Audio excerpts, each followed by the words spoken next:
China is the largest nation in the world. It also has the second largest economy in the world. However, it may just soon face an economic crisis which would end it all. Understanding this country is crucial for understanding the world. This is Geography and Economics, and thank you for watching. China has been growing immensely over the past couple of decades, with a peak at 14% in 2007.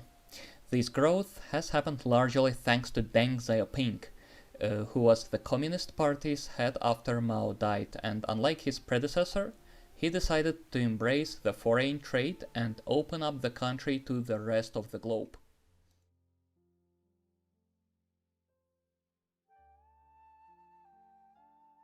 Deng Xiaoping ruled the nation from 1978 until 1989. His economic reforms allowed China to open up to the foreign businesses and established the ground for the rapid economic growth.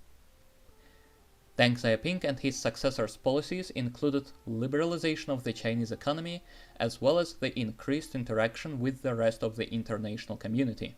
For instance, the first reforms began in the agricultural sector. This sector was poorly managed by the Communist Party. By the 70s, the production and food supplies became so scarce that the government officials warned that China could re-experience the disaster of 1959, the famine which killed tens of millions. Deng's government reformed the agricultural sector by liberalizing it. It allowed them to exercise formal ownership of their lands under the condition that they would have to sell a portion of their produce to the government.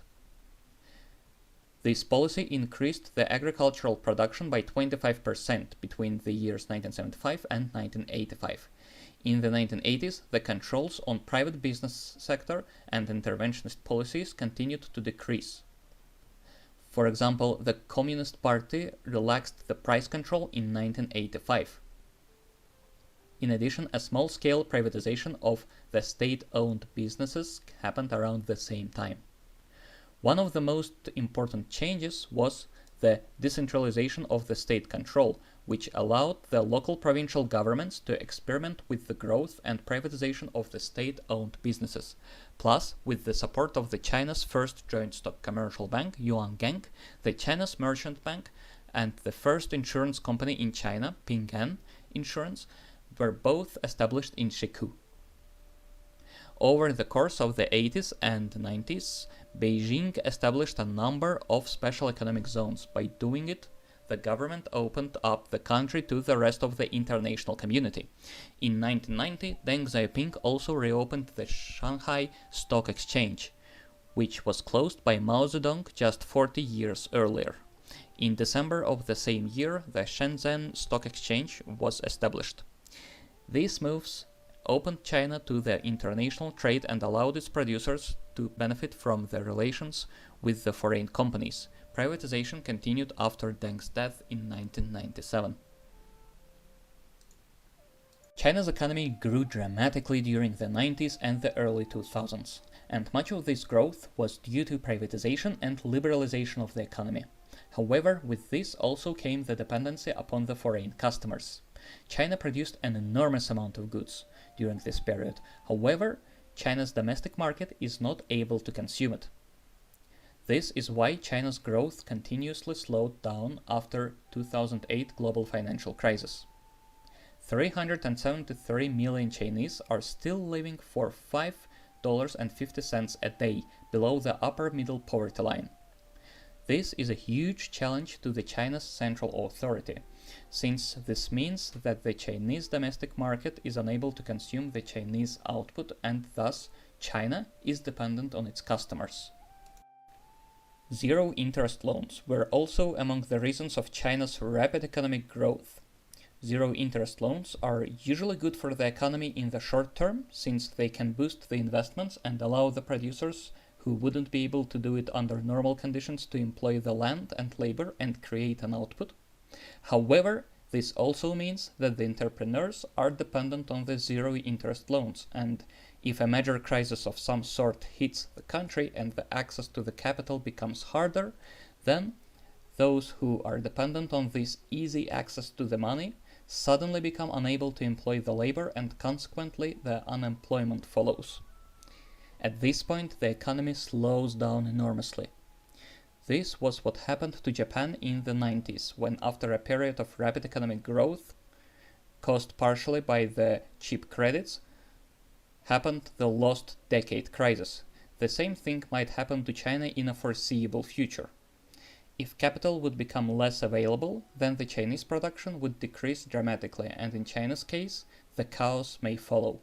Since China is already an incredibly poor country, the rise in the levels of unemployment and poverty might lead to the chaos. The protests that we see in Hong Kong right now could be a glimpse into the future of China.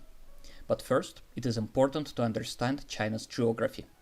China's coastal regions are looking as a developed economy, with huge industrial output. However, China's interior provinces are mostly still in the developing phase. The coastal regions are dependent on the economic relations with the rest of the world, while the interior provinces are largely able to sustain themselves on their own. If China's economy happened to collapse, as did Japanese and other East Asian economies in the 90s, the coastal cities are very likely to prefer working with the foreigners rather than paying taxes to the Communist Party. This would signify a return to the pre-Mao era of constant struggle in the country. The struggle between the Beijing and the coastal cities might continue over the decades after the economic crisis. The political struggle between the Communist Party and the coastal regions would be exploited by the countries of the developed world, most notably Japan, which has a history of invading China for its land and natural resources. In the future, Japan's largest problem would be the lack of labor. For this purpose, it already has moved a part of its produce to China, a trend that would continue over the next decade. If China happens to destabilize, then Japan might consider protecting its economic ties in the region militarily. Besides that, the Western Europeans as well as the Americans are also having demographic problems, although not as hard as Japan. Therefore, they also will move their factories to China, and to protect their factories, they would use their armies, which would create a competition for the influence in an already destabilized country. Another possible scenario is if the Chinese Communist Party would be able to hold onto the country and unite the nation, probably by returning to the Mao Zedong era of internal focus and without the trade with the world. This would mean a stronger dictatorial regime in China, which would enforce unity to the coastal regions and suppress any uprising.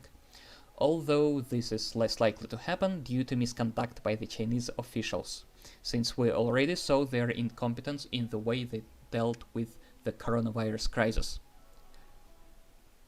Regardless whether China falls into chaos or the central authority enforces a stronger rule due to its dependency on the foreign markets and cheap credits, China is likely to face a major economic crisis in the near future. What do you think about China's future? Write what you think in the comments below.